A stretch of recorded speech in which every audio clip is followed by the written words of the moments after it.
Вот и сразу нашли большого родственника Лукаса. Ха! Потерял игрушку.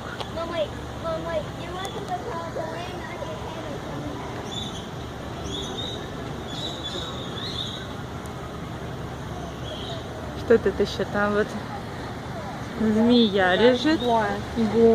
Игуана лежит. Все видят игуану. Там сзади еще зеленый попугай, но его не очень видно хорошо.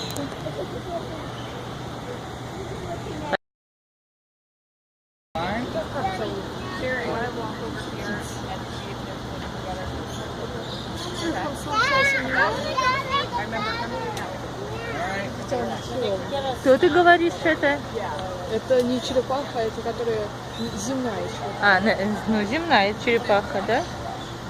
Она в проводах не запутается.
А это что там делает?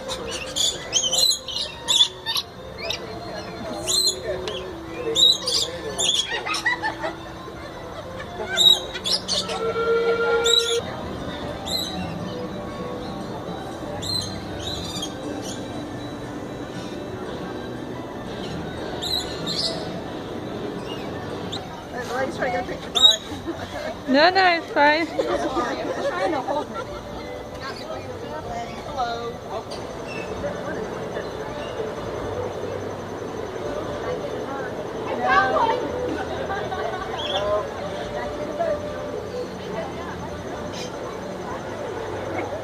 My fingers.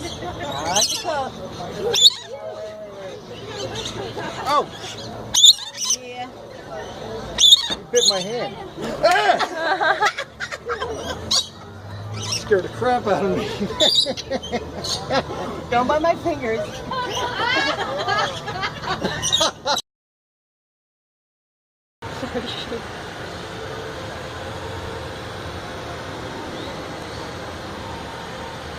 Слишком ли ты пушистый друг? Что там пытаются найти? Пушистый. Пушистик. И пошел обратно, смотри. Ну хоть попозировал нам немножко.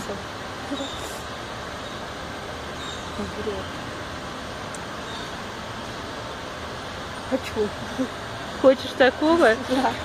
Где будем держать у папаньки в кабинете? Такой же колючий, как он.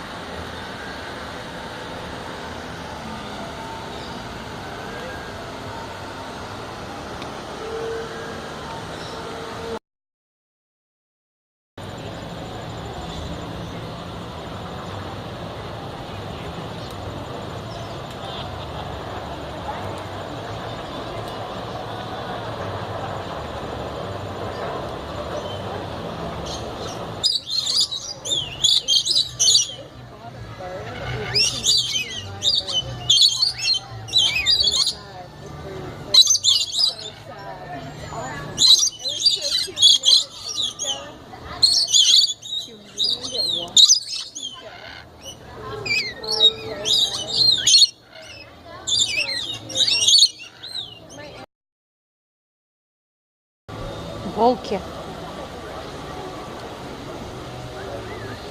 Ой, сильный. Давно ли вот?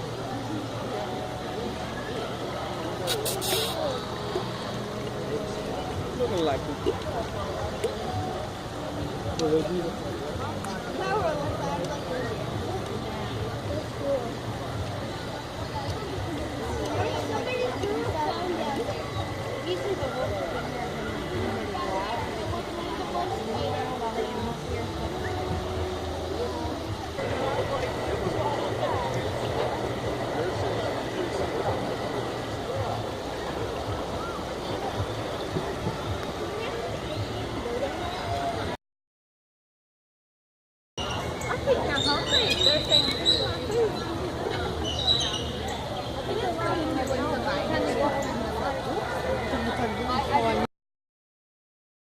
Right?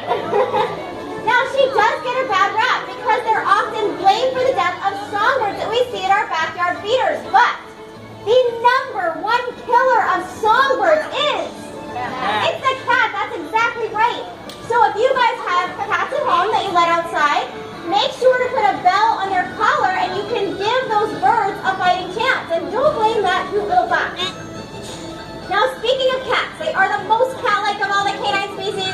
They even have semi-retractable claws, and it allows them to walk on walls. That is awesome, Roxy. We call that her ninja jump. Now, she is very cat-like, but she is definitely related to those canines, like the wolves that you'll see later on in the presentation. But don't let her fool you. She is full-grown at just a tiny 9 pounds. She is not a baby. She's cute, though. Now, Roxy has a pretty great story here. She is a rescue.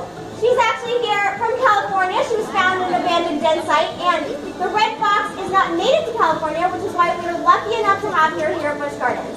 Now, I think Roxy did a fantastic job out here, so how about we send her off with a Attila, our black vulture? She's nature's recycler. You don't even need me. All right. I mean, she kind of is a recycler, but Megan, she's cleaning up after other animals, and that basically makes her a scavenger. This is a predator show.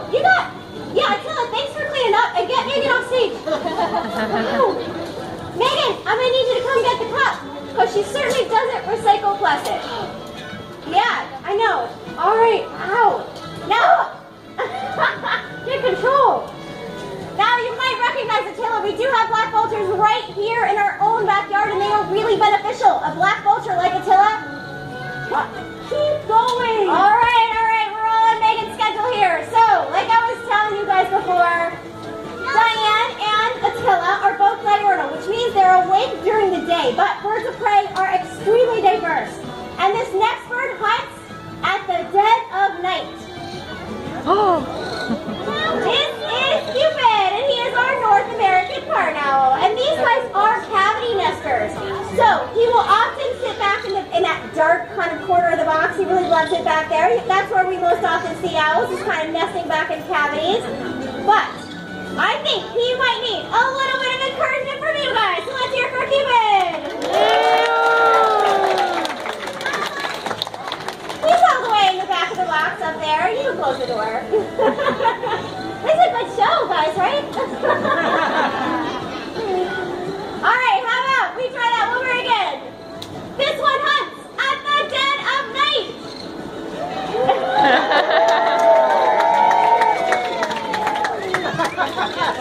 You could probably go up and get him. Eats 1,000 mice every single year. And collectively, this is saving farmers about 13,000 tons of crops and grains from being eaten off their farms every year.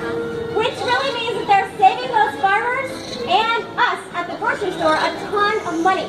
They have become a really important part of our agricultural system.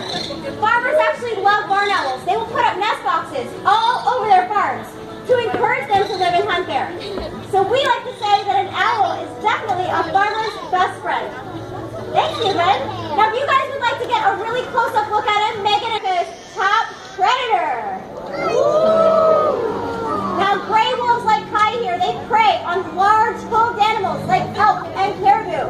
And in places like Yellowstone National Park, where the wolf has been reintroduced, those herds are no longer overgrazing, and that is allowing plant species to come back. Now those new plants are preventing erosion. They're keeping the rivers from widening, and that is making them less prone to natural disaster. Not only that, it is providing homes for other animals. So birds, beavers, and fish, believe it or not, are returning to the park. The gray wolf, just like Kaya here, is preserving our wild places like no other animal can. Now the relationship that you get to see out here with Kaya and Dawn is very different from our dogs at home. We're really not packmates with them. And we never try to be the alpha. And like I said with Diane, all of the training we do here is completely voluntary on their part. Now if you were to invite a wolf into your home as a pet, and how about that spy behavior? Now wolves have actually been known to jump 7 to 9 feet straight up in the air, Kaya, to snatch birds right out of mid-flight. Now, split. Now, what do you guys think of Kaya? She did a great job out here, right? She's excited. So now that you guys have seen some really beneficial predators, I hope you can understand the secret life of predators. And the secret is that our world, the one that we all share, depends on predators just as much as they depend on it. And that means they depend on every single one of you guys. Ladies and gentlemen, one of your Busch Gardens packs, Kaya and her brother Bayo. You guys have been a fantastic audience. Thank you so much for sticking around with us. Have a great night here at Hollister, everybody. Have to touch him, and this glove is no longer for a safe place. Any other questions about Cupid? He is reflighted. He's supposed to fly over y'all's heads, but apparently he took a page out of Diane's book and decided to do his own thing this show. Owls are cavity nesters, so getting him to want to leave that box is on a warm day like today is a little bit tricky, but all of the behaviors that we do with the animals here are entirely voluntary. If he does not want to leave that box and fly, he does not have to. So the trainer just simply asks him to step up onto the glove and brings him out. So what will happen in the next show is we'll give him an opportunity again. And usually if he has refused once in the next show, then he's like more awake and ready to go.